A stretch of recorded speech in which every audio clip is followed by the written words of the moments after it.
Hello my dear children, welcome back. Revision chapter 2 day 2 में first part हम कर चुके हैं, that is 3 forms of business organisation, sole tradership, HUF and partnership. 2 forms of business organisation हम आज के इस वीडियो लेक्चर में कवर अप करने वाले हैं। बहुत ही स्मार्ट रिवीजन और फास्ट फॉरवर्ड रिवीजन करने वाले हैं आज हम। इन दोनों टॉपिक्स में से एग्जामिनेशन पॉइंट ऑफ व्यू से कौन कौन से टॉपिक्स, जो सब टॉपिक्स ज्यादा इंपॉर्टेंट हैं, वो हम डिस्कस करेंगे। हेडिंग, सब हेडिंग्स को आप कैसे याद करेंगे, कौन से टॉपिक्स की सिर्फ हेडिंग्स याद करने से ही काम चल जाएगा, कौन से टॉपिक को आपको डिटेल में ये एक्सप्लेनेशन उनकी याद करनी पड़ेगी, everything we are going to discuss today. So let's connect to commerce and let's revise company and the cooperative societies.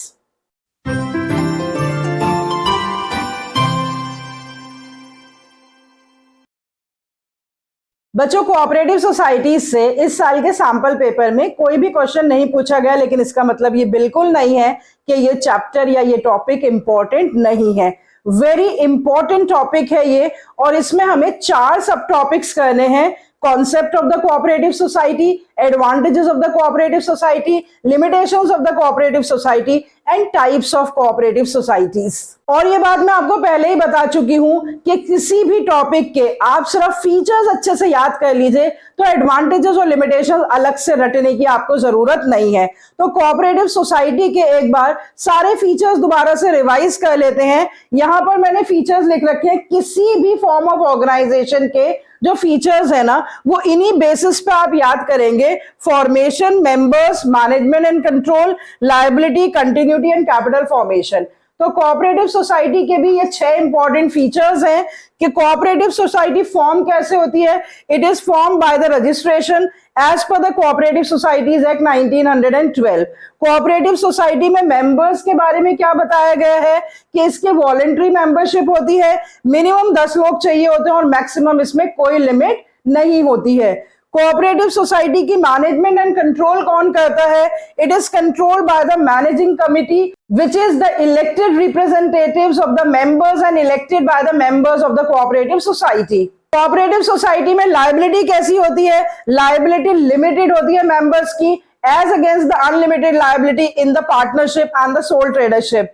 Existence की अगर बात करें तो कोऑपरेटिव सोसाइटी की कंटिन्यूटी होती है, जिसके लिए हम वर्ड यूज करते हैं परपेचुअल सक्सेशन। परपेचुअल सक्सेशन का मतलब होता है continuous existence. Members may come, members may go, but the society goes on forever. And how is the capital contributed in the cooperative society? It is the limited capital contribution by the members, because people with the limited means form the voluntary association of the people, which is called as the cooperative society. तो corporate form of business organisation में 2 forms of organisation है जिनकी separate legal entity होती है, और उसमें से एक है कोऑपरेटिव सोसाइटी और एक है कंपनी। अब जैसा कि मैंने आपको बताया कि कोऑपरेटिव सोसाइटी के फीचर्स से ही आप उसके एडवांटेजेस और लिमिटेशंस अपने आप बना के लिख सकते हैं। वो कैसे? जैसे कोऑपरेटिव सोसाइटी का एक फीचर है फॉर्मेशन, तो इसी को आप बेनिफिट में कन्वर्ट करके लिख देंगे easy formation, because the procedure is very simple and as per the rules of the act the society gets registered just as the partnership firm gets registered. उसके बाद मैंने बताया मेंबरशिप के बारे में कि वॉलंटरी मेंबरशिप है, इसको भी आप एडवांटेज में कन्वर्ट कर सकते हैं कि मेंबर्स के ऊपर कोई फोर्सफुल एलिमेंट नहीं होता, अपनी मर्जी से वॉलंटरली वो सोसाइटी को ज्वाइन करते हैं, और ज्वाइनिंग के टाइम कोई डिस्क्रिमिनेशन नहीं होता on the basis of male, female, caste, colour, creed, nationality, किसी भी तरह का कोई भेदभाव नहीं होता। Anybody is free to join the cooperative society. ये उसका आप एक बेनिफिट लिख सकते हैं। मैनेजमेंट एंड कंट्रोल के बारे में मैंने बताया कि elected representatives of the member society को मैनेज करते हैं, तो उसमें से आप बेनिफिट लिख सकते हैं कि डेमोक्रेटिक मैनेजमेंट होती है, everybody has one voting right, capital contribution के हिसाब से कोई डिस्क्रिमिनेशन नहीं होता in the voting rights. Liability limited होती है मेंबर्स की, ये इसका सबसे ज्यादा इंपॉर्टेंट बेनिफिट है, और कंटिन्यूटी भी इसका बेनिफिट है कि मेंबर्स के आने और जाने से कोऑपरेटिव सोसाइटी पे कोई फर्क नहीं पड़ता, कोऑपरेटिव सोसाइटी कंटिन्यू ही रहती है। हाँ, लेकिन अगर हम फंड्स की बात करें तो वो उसके ड्रॉबैक में आता है कि लिमिटेड रिसोर्सेज होते हैं कोऑपरेटिव सोसाइटी के, क्योंकि जिन लोगों के पास लिमिटेड मींस होते हैं या लिमिटेड रिसोर्सेज होते हैं वही मिलकर कोऑपरेटिव सोसाइटी बनाते हैं। तो इसीलिए limited resources can be taken as one of the drawback of the cooperative society. उसके अलावा लिमिटेड मैनेजरियल स्किल्स भी इसका एक ड्रॉबैक होता है, क्योंकि हमने देखा कि इलेक्टेड रिप्रेजेंटेटिव्स ऑफ मेंबर्स ही इसको मैनेज करते हैं और कंट्रोल करते हैं। तो वो जो मेंबर्स होते हैं वो प्रोफेशनली क्वालिफाइड नहीं होते, प्रोफेशनली ट्रेंड नहीं होते और वो अनप्रोफेशनली उस कोऑपरेटिव सोसाइटी को चलाते हैं, जिसका एक ड्रॉबैक हमारे सामने आता है कि inefficiency in the management of the cooperative society. इस तरह से इन्हीं फीचर्स में से आप 2-3 ड्रॉबैक्स याद कर सकते हैं। Limited resources, limited managerial skills, lot of government interference is also there in such type of a cooperative society, क्योंकि इन तरह की सोसाइटीज को गवर्नमेंट कुछ एड देती है, कुछ हेल्प देती है, तो कुछ गवर्नमेंट इंटरफेरेंस और वो रूल्स एंड रेगुलेशंस उन्हें मानने पड़ते हैं। तो बच्चों आप ये फीचर्स याद कर लेंगे और इन्हीं फीचर्स से ऑटोमेटिकली आपको एडवांटेजेस एंड लिमिटेशंस अपने आप याद हो जाएंगे, सेपरेटली याद करने की जरूरत नहीं पड़ेगी। अब सबसे ज्यादा इंपॉर्टेंट टॉपिक जो है ना वो कोऑपरेटिव सोसाइटी का, वो क्या है? Types of cooperative societies. हमने 6 तरह की कोऑपरेटिव सोसाइटीज कर रखी हैं। Consumer cooperative societies, producers cooperative societies, marketing cooperative societies, housing cooperative societies, farmers cooperative societies and credit cooperative societies. अब इसके लिए मैं आपको एक ट्रिक बता रही हूं कि आपको सारी सोसाइटीज की अलग अलग डेफिनेशन याद करने की बिल्कुल भी जरूरत नहीं है। हर एक सोसाइटी की डेफिनेशन आप कैसे याद रखेंगे कि it is the voluntary association of, इसी लाइन से आप डेफिनेशन स्टार्ट करेंगे। इसीलिए बच्चों मैंने यहां पर लिख दिया है कि अगर आपको कंज्यूमर कोऑपरेटिव सोसाइटीज की डेफिनेशन देनी है तो आप कैसे डिफाइन करेंगे कि the voluntary association of consumers who join together to directly purchase the products from the manufacturers and sell it to the members is called consumer cooperative society. Again, the voluntary association of small producers who join together to produce on a large scale and to get the economies of the large scale production is called the producers cooperative society. Then the voluntary association of marketeers who perform the marketing functions collectively, they find the best outlet and the best prices for their products, they sell collectively, and that type of a society is called the marketing cooperative society. Similarly, the voluntary association of the small farmers who join together so that they can collectively do the production and farming on a large scale. जो उनके छोटे छोटे से fragmented lands होते हैं उनको collective करके वो एक बड़ा पीस ऑफ लैंड बना लेते हैं, उस पे वो कलेक्टिव फार्मिंग करते हैं, उस पे वो एडवांस टेक्नोलॉजी यूज करते हैं, सारे इनपुट्स को एक साथ खरीदते हैं और अपने आउटपुट्स को भी कलेक्टिवली बेचते हैं। इससे उन फार्मर्स को बहुत बेनिफिट्स मिलते हैं। So the voluntary association of small farmers who collectively do the farming, that is called the farmers cooperative society. Then there are so many people जिनको घर चाहिए होता है या घर बनाने के लिए लैंड चाहिए होता है, तो बहुत सारे मेंबर्स मिलकर एक हाउसिंग कोऑपरेटिव सोसाइटी बना लेते हैं, जिससे वो अपने मेंबर्स के लिए या तो घर बनाते हैं या सस्ते दामों पे लैंड खरीदकर अपने मेंबर्स को घर बनाने का मटेरियल प्रोवाइड करते हैं। तो आप हाउसिंग कोऑपरेटिव सोसाइटी को कैसे डिफाइन करेंगे? The voluntary association of those people who need the houses for themselves or who need the land to construct the houses for themselves. Last but not the least is कि हर किसी को finance की जरूरत होती है, तो अगर मनी लेंडर्स से या बैंक से लोन लिए जाएं तो बहुत ज्यादा रेट ऑफ इंटरेस्ट जो है वो देना पड़ता है। तो इसीलिए कुछ मेंबर्स मिलकर कलेक्टिवली क्या करते हैं, वो फंड्स इकट्ठा करते हैं और इकट्ठे किए हुए फंड्स को अपने किसी दूसरे मेंबर्स को दे देते हैं, ताकि वो हाई रेट ऑफ इंटरेस्ट जो कि कैपिटलिस्ट चार्ज करते हैं, जो कि मनी लेंडर्स चार्ज करते हैं, उनसे बच सकें। So the voluntary association of financial help seekers, जिन्हें फाइनेंशियल हेल्प चाहिए, इस तरह की एसोसिएशन को हम कहते हैं क्रेडिट कोऑपरेटिव सोसाइटी, जो कि मेंबर्स की फाइनेंस की प्रॉब्लम को सॉल्व करती है। तो बच्चों डेफिनेशन तो इस तरह से आप हर एक कोऑपरेटिव सोसाइटी की एक एक दो लाइनों में याद कर लेंगे। उसके बाद सबसे इंपॉर्टेंट चीज क्या है कि हर एक कोऑपरेटिव सोसाइटी के आपको फंक्शनिंग और उसके दो पर्पसेस कम से कम याद होने चाहिए। तो कंज्यूमर कोऑपरेटिव सोसाइटीज के आप दो पर्पस क्या याद रखेंगे? One of the purpose is to eliminate the middleman and another purpose is to make the goods available to the members at reasonable prices. Producers cooperative society के दो purposes आप क्या याद रखेंगे?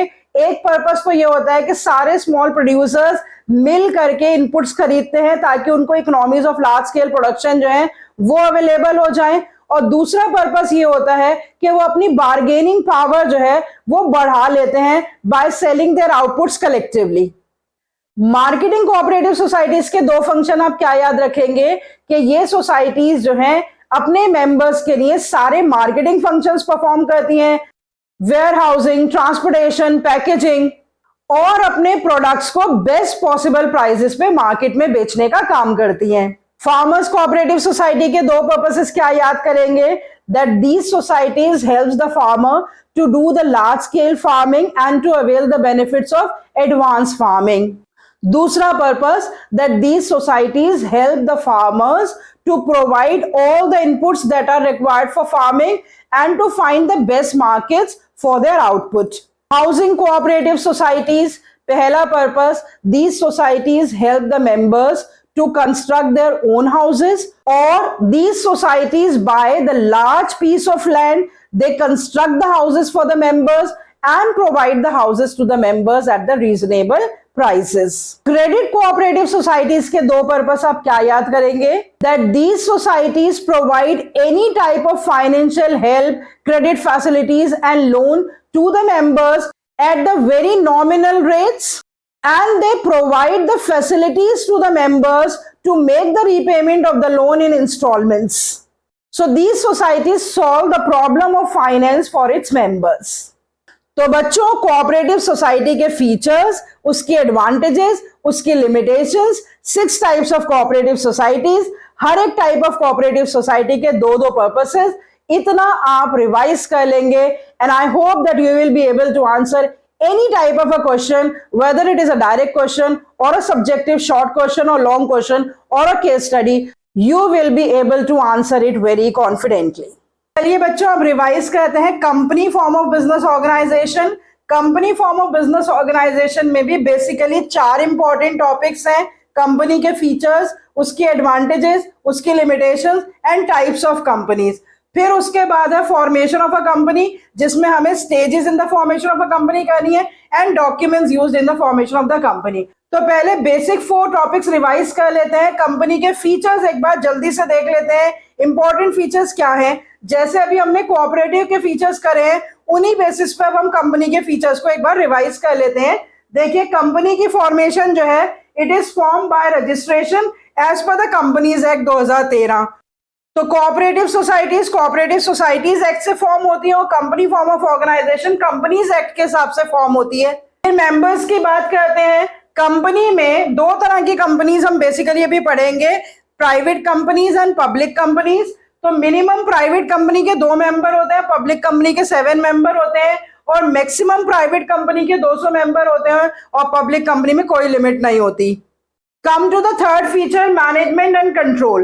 तो कंपनी को कंट्रोल कौन करता है? Elected representative of shareholders, जिनको हम बोर्ड ऑफ डायरेक्टर्स कहते हैं, और वो प्रोफेशनल एक्सपर्ट्स अपॉइंट करते हैं जो कि कंपनी को मैनेज करते हैं। So they are called as the professional managers.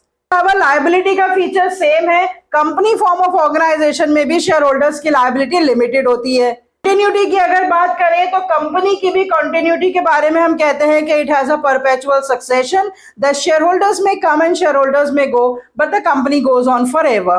Company form of organisation में कैपिटल कैसे आता है? in the form of the shares purchased by the shareholders, and there are large number of shareholders, so that is why there is no problem of funds in the company form of organization. Company form के जितने भी features है ना बच्चों, वो उसके definition में ही include हो जाते हैं। कंपनी की डेफिनेशन क्या है कि it is an artificial person created by law having a separate legal entity, perpetual succession and the common seal with all the shareholders having the limited liability.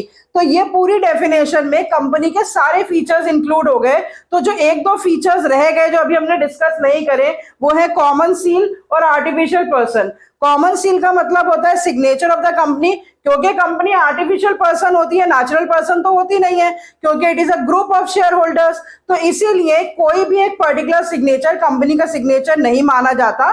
तो company का नाम जो एक रबर स्टैंप पे engrave करा लिया जाता है वो कंपनी का ऑफिशियल सिग्नेचर बन जाता है, and that is called the common seal of the company. बच्चों फिर से इन्हीं फीचर्स में से आप कंपनी के बेनिफिट्स और कंपनी की लिमिटेशंस याद कर लेंगे। जिस तरह से अभी हमने कोऑपरेटिव सोसाइटी के बेनिफिट्स डिस्कस करे थे, तो इन्हीं फीचर्स में से आप देख सकते हैं कि कंपनी फॉर्म ऑफ ऑर्गेनाइजेशन में मैनेजमेंट बाय प्रोफेशनल एक्सपर्ट्स है। तो inefficiency in the management cooperative society में थी, लेकिन कंपनी फॉर्म ऑफ ऑर्गेनाइजेशन में किसी भी तरह के पैसे की कमी नहीं होती है, प्रोफेशनल एक्सपर्ट्स अपॉइंट किए जाते हैं, तो एफिशिएंसी इन द मैनेजमेंट इसका बेनिफिट हो जाता है। फंड्स की कोई कमी नहीं होती, सो लार्ज रिसोर्सेज इसका बेनिफिट हो जाता है। कंटिन्यूअस एग्जिस्टेंस होती है तो परपेचुअल सक्सेशन भी इसका बेनिफिट हो जाता है। कुछ drawbacks company form of organisation के आपको फीचर्स से अलग याद रखने पड़ेंगे कि एक तो बहुत लंबा प्रोसीजर होता है, क्योंकि फॉर्मेशन ऑफ अ कंपनी अभी हम करेंगे। There are 4 stages and a very lengthy procedure in the formation of the company. तो सबसे बड़ा ड्रॉबैक तो कंपनी फॉर्म का यही होता है कि बहुत लंबा चौड़ा प्रोसीजर होता है, lot of legal rules, lot of regulations, और क्योंकि सारा control in the hands of board of directors होता है, तो ये भी एक कंपनी फॉर्म का ड्रॉबैक है कि control in the hands of few, जिसको हम डिफाइन करते हैं as oligarchic management. Delays in the decision making another important drawback होता है कंपनी फॉर्म ऑफ ऑर्गेनाइजेशन का, क्योंकि एनुअल जनरल मीटिंग्स होती हैं, शेयर होल्डर्स को बुलाया जाता है, सबसे राय ली जाती है, एक रेजोल्यूशन पास करनी पड़ती है, तो डिसीजन मेकिंग जो है वो बहुत ही टाइम कंज्यूमिंग प्रोसेस होता है कंपनी फॉर्म ऑफ ऑर्गेनाइजेशन का। तो कंपनी के सारे फीचर्स आप अच्छे से याद कर लेंगे, 2-4 एडवांटेजेस और 2-4 लिमिटेशंस याद कर लेंगे, इतना आपके लिए सफिशिएंट रहेगा। Now let's discuss the 3 types of the companies, the public companies, the private companies and the one person company. इन तीनों टाइप्स ऑफ कंपनी की डेफिनेशन में ही इनका डिस्टिंग्विश बिटवीन भी हम आसानी से याद कर सकते हैं। पब्लिक कंपनी की डेफिनेशन में ही 3 सब पॉइंट्स हैं। A public company is a company which has minimum 7 members and maximum no limit, which invites public to subscribe to its shares and which does not put any restrictions on the member to transfer the shares। मतलब public company के members या share holders अपने shares किसी और को transfer कर सकते हैं। बिल्कुल सेम इसी पॉइंट्स की बेसिस पे हम प्राइवेट कंपनी की डेफिनेशन याद कर लेंगे। A private company is a company which has minimum 2 members and maximum limit is 200, which does not invite the public to subscribe to its shares and which restrict the transfer of the shares to the other members of the company। तो ये definition है private और public company की, और इन definition से आपको दोनों तरह की कंपनीज की डेफिनेशन और उन दोनों के डिस्टिंग्विश बिटवीन भी याद हो जाएंगे। उसके बाद है वन पर्सन कंपनी। देखो सोल प्रोप्राइटरशिप का सबसे बड़े ड्रॉबैक्स जो हमने डिस्कस करे वो क्या है? अनलिमिटेड लायबिलिटी एक उसका ड्रॉबैक है, लिमिटेड रिसोर्सेज उसका ड्रॉबैक है। तो वन पर्सन कंपनी का कॉन्सेप्ट इंट्रोड्यूस किया गया to remove the drawbacks of the sole tradership and to add to it the advantages of the company. तो एक ऐसी कंपनी जो सिर्फ सिंगल पर्सन बनाता है और उसका सिंगल पर्सन शेयर होल्डर होता है और उसको वो सारे बेनिफिट्स होते हैं जो एक प्राइवेट लिमिटेड कंपनी के बेनिफिट्स होते हैं, उसकी लायबिलिटी जो है वो लिमिटेड ही रहती है और उसकी एग्जिस्टेंस जो है वो कंटिन्यूअस एग्जिस्टेंस रहती है like a company. So that type of a company is called one person company. तो इन तीनों टाइप्स ऑफ कंपनी की आप डेफिनेशन याद कर लेंगे, that will be sufficient for you. Now let's discuss the very important topic जिसपे sample paper में भी क्वेश्चन आया है, that is the formation of a company. बच्चों फॉर्मेशन ऑफ अ कंपनी में 4 स्टेजेस होती हैं, promotion stage, incorporation stage, flotation stage that is also called as the capital subscription stage and the commencement stage. जो public company होती है उसकी ये 4 stages होती हैं और जो प्राइवेट कंपनी होती है उसकी 2 ही स्टेजेस होती हैं। तो जब भी कभी आपको क्वेश्चन आए ना कि explain the stages in the formation of a private company, तो आपको 2 ही स्टेजेस एक्सप्लेन करनी है, प्रमोशन एंड इनकॉर्पोरेशन। और अगर क्वेश्चन आए कि explain the stages in the formation of a company, तो आपको 4 स्टेजेस एक्सप्लेन करनी है। और एक बहुत इंपॉर्टेंट बात कि मैक्सिमम क्वेश्चन आपका 6 ही नंबर का आता है, तो अगर आपको 6 नंबर में सारी स्टेजेस आ जाए तो उसमें आप बहुत लंबा लंबा सारे सारे स्टेप्स एक्सप्लेन करके नहीं लिखेंगे। आप 4 पैराग्राफ्स में एक एक इंट्रोडक्टरी पैराग्राफ लिखेंगे हर स्टेज के बारे में, और जो स्टेप्स है हर एक स्टेज के उसको आप सिर्फ मेंशन कर देंगे। लेकिन अगर आपको अलग से क्वेश्चन आता है कि explain the promotion stage of the company या explain the incorporation stage of the company, तो डेफिनेटली आपको डिटेल में वो याद करनी पड़ेगी और सारे स्टेप्स जो हैं वो ब्रीफली आपको एक्सप्लेन भी करने पड़ेंगे। अब इंडिविजुअली इन चारों स्टेजेस को डिस्कस कर लेते हैं। सबसे पहली स्टेज होती है प्रमोशन स्टेज, जिसको प्रीलिमिनरी स्टेज कहा जाता है। ये स्टेज वो स्टेज है जिसमें अभी सिर्फ कंसिडर किया जा रहा है, आइडिया कंसीव किया जा रहा है to start a company. Actually company start नहीं हुई है। ये स्टेज कहलाती है the stage of conceiving an idea and to give the practical shape to the idea. इस पर्टिकुलर स्टेज में टोटल 6 स्टेप्स होते हैं। सबसे पहले तो जितनी भी बिजनेस अपॉर्चुनिटीज है उनको आइडेंटिफाई किया जाता है और उनकी एक लिस्ट बनाई जाती है। उसके बाद जो सेकंड स्टेप है वो बहुत ही इंपॉर्टेंट होता है, जो होता है फिजिबिलिटी स्टडी का। फिजिबिलिटी स्टडी का मतलब होता है कि ये चेक करना कि जो बिजनेस आइडिया है वो प्रैक्टिकल भी है या नहीं है। इसमें 3 तरह की फिजिबिलिटी स्टडीज कंडक्ट की जाती हैं, economic feasibility, financial feasibility and technical feasibility. Financial feasibility में यह देखा जाता है कि जो भी फाइनेंशियल रिक्वायरमेंट्स चाहिए अपने बिजनेस आइडिया को इंप्लीमेंट करने के लिए वो अरेंज हो जाएगा या नहीं। इकोनॉमिक फिजिबिलिटी में ये चेक किया जाता है कि क्या ये बिजनेस आइडिया प्रॉफिटेबल होगा या नहीं। और टेक्निकल फिजिबिलिटी में ये चेक किया जाता है कि जो भी टेक्निकल रिक्वायरमेंट्स हैं in order to implement the business idea, can these technology be arranged or not। Feasibility study के बाद कंपनी के नेम अप्रूवल के लिए एक एप्लीकेशन फॉर्म फिल करके रजिस्ट्रार के पास सबमिट किया जाता है, जिसमें से एक नेम फाइनलाइज होता है। फिर उसके बाद जो main document of the company होता है, जो कि अभी आगे बनना है, मेमोरेंडम ऑफ एसोसिएशन, उसके कौन सिग्नेटरीज होंगे ये सेलेक्ट किया जाता है। फिर उसके बाद प्रोफेशनल्स अपॉइंट किए जाते हैं ताकि वो प्रमोशन स्टेज की फॉर्मेलिटीज को फुलफिल कर सकें, और उसके बाद जो भी अगली स्टेज के लिए नेसेसरी डॉक्यूमेंट्स हैं वो प्रिपेयर किए जाते हैं। तो जब ये 6 स्टेप्स ले लिए जाते हैं प्रमोशन स्टेज में, तो इनकॉर्पोरेशन स्टेज के मेन 4 स्टेप्स होते हैं कि सारे डॉक्यूमेंट्स को रजिस्ट्रार के पास सबमिट किया जाता है, फिर उसके बाद फीस सबमिट की जाती है, फिर तीसरे स्टेप में रजिस्ट्रार उन्हें वेरीफाई करता है, और चौथे स्टेप में अगर वो सेटिस्फाई हो जाता है तो वो सर्टिफिकेट ऑफ रजिस्ट्रेशन इशू करता है। तो एक्चुअली जितनी भी प्रमोशन स्टेज की फॉर्मेलिटीज हैं उनको सबमिट करना रजिस्ट्रार के पास, and to get the certificate of registration, that stage is called the incorporation stage, and that stage is also called as the registration stage। इस स्टेज के बाद कंपनी को एक सर्टिफिकेट मिल जाता है, that is called the certificate of incorporation of the company. तो private company के लिए तो वही डेट ऑफ बर्थ सर्टिफिकेट होता है, और पब्लिक कंपनी के लिए वो सिर्फ सर्टिफिकेट ऑफ रजिस्ट्रेशन होता है, और उसको 2 स्टेजेस और फुलफिल करनी पड़ेंगी, फाइनेंस अरेंज करने की और बिजनेस को कमेंस करने की। तो एग्जामिनेशन पॉइंट ऑफ व्यू से आपको सर्टिफिकेट ऑफ रजिस्ट्रेशन पे भी क्वेश्चन पूछा जाता है कि what are the 2 effects of obtaining certificate of registration. So one effect is that the company becomes a separate legal entity and company gets registered in the eyes of the law after receiving this certificate of incorporation. And the second step is that a private company can start its business on receiving this certificate of incorporation, but for a public company it is only a certificate of registration. अब उसके बाद third stage की बात करते हैं बच्चों, capital subscription stage, and that is also called as the flotation stage. ये stage जो है वो फाइनेंशियल रिक्वायरमेंट से रिलेटेड है। कंपनी को फंड्स अरेंज करने के लिए जो भी स्टेप्स लेने पड़ते हैं, they all come under the flotation stage of the company. There are again 6 steps in the flotation stage of the company. What are these steps? Number 1, SEBI approval. Security and exchange board of India एक regulatory body होती है जो कि सारी securities के trade को regulate करती है। तो सबसे पहला स्टेप जो कैपिटल सब्सक्रिप्शन स्टेज में लिया जाता है वो लिया जाता है कि कंपनी को अप्रूवल लेना पड़ता है to trade in the securities from the Security and Exchange Board of India. उसके बाद prospectus, that is an invitation to the public to subscribe to the shares. उसकी एक कॉपी बना के रजिस्ट्रार के पास सबमिट की जाती है और उसकी एक कॉपी जो है वो पब्लिक के लिए रिलीज की जाती है।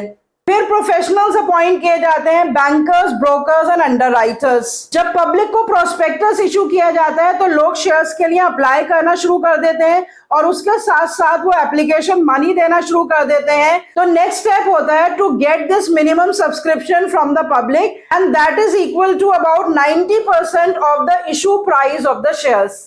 और नेक्स्ट स्टेप में स्टॉक एक्सचेंज, जो कि सिक्योरिटी मार्केट होती है, वहां पर एप्लीकेशन देनी पड़ती है कंपनी को कि वो अपने shares in particular stock exchanges के थ्रू ट्रेड करेंगे, तो वो एप्लीकेशन उन्हें देनी पड़ती है। और लास्ट में जब मिनिमम सब्सक्रिप्शन रिसीव हो जाता है और एप्लीकेशन दे दी जाती है स्टॉक एक्सचेंजेस को, तो उसके बाद कंपनी शेयर्स अलॉट कर देती है और उसके बाद कंपनी की फाइनेंशियल रिक्वायरमेंट्स पूरी हो जाती हैं, क्योंकि शेयर्स अलॉटमेंट के बाद शेयर होल्डर्स से पैसा आना शुरू हो जाता है।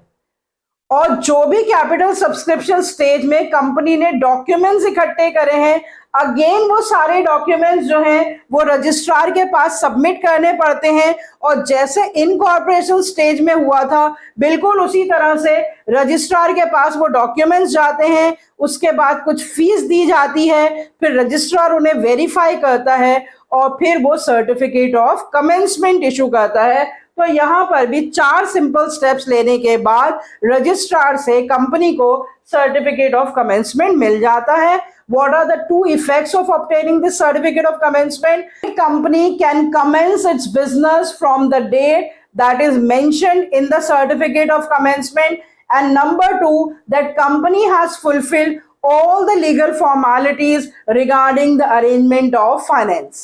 तो बच्चों, इन चारों स्टेजेस में से आप प्रमोशन स्टेज के पूरे 6 स्टेप्स याद करेंगे, कैपिटल सब्सक्रिप्शन स्टेज के पूरे 6 स्टेप्स याद करेंगे, और इनकॉर्पोरेशन स्टेज से रिलेटेड आपको क्या याद करना है? All the documents that are to be submitted to the registrar to get the certificate of incorporation. Now the last 2 topics of this chapter is the comparative study of all the forms of business organizations and what are the factors that should be taken into consideration to decide a particular form of business organization. क्योंकि हमने सारी forms of business organisation बहुत detail में कर ली हैं और मैंने आपको बता दिया कि 6 इंपॉर्टेंट बेसिस होते हैं जिस पे आपको हर एक फॉर्म ऑफ बिजनेस ऑर्गेनाइजेशन के फीचर्स पता होने चाहिए। तो 5 ऑर्गेनाइजेशन का कंपैरेटिव चार्ट आपके साथ शेयर कर रही हूँ, इसका स्क्रीनशॉट ले लीजिए और ये कंपैरेटिव चार्ट आपको बहुत आसानी से समझ में आ जाएगा। और अगर आपसे फैक्टर्स पूछे जाते हैं influencing the choice of a particular form of business organisation, तो कौन कौन सी बेसिस पे कौन सी ऑर्गेनाइजेशन ज्यादा एडवांटेजनस है और कौन कौन सी बेसिस पे पर्टिकुलर ऑर्गेनाइजेशन लीस्ट एडवांटेजनस है, वो चार्ट भी मैं आपके साथ शेयर कर देती हूँ। इस चार्ट को देखने के बाद आपको बहुत अच्छे से समझ में आ जाएगा और आप इस पे क्वेश्चन भी आंसर कर पाएंगे कि किस पर्टिकुलर सिचुएशन में कौन सी ऑर्गेनाइजेशन जो है वो ज्यादा सूटेबल रहेगी। So with this, I end the revision of chapter 2. That was a very lengthy and the complicated chapter, but I have tried my best to explain you in the best possible manner and to explain you in the manner that you are able to remember it and you are able to learn it very easily. तो I hope कि chapter आपको अच्छे से समझ में आ गया होगा। इस रिवीजन के बाद अब आप किसी भी तरह के क्वेश्चंस जो है वो इस चैप्टर से आसानी से आंसर कर पाएंगे। इसी तरह से हम आगे के चैप्टर्स भी रिवाइज करेंगे। So see you next time with the revision of the next chapter, that is chapter 3. Till then, goodbye, stay healthy and connected.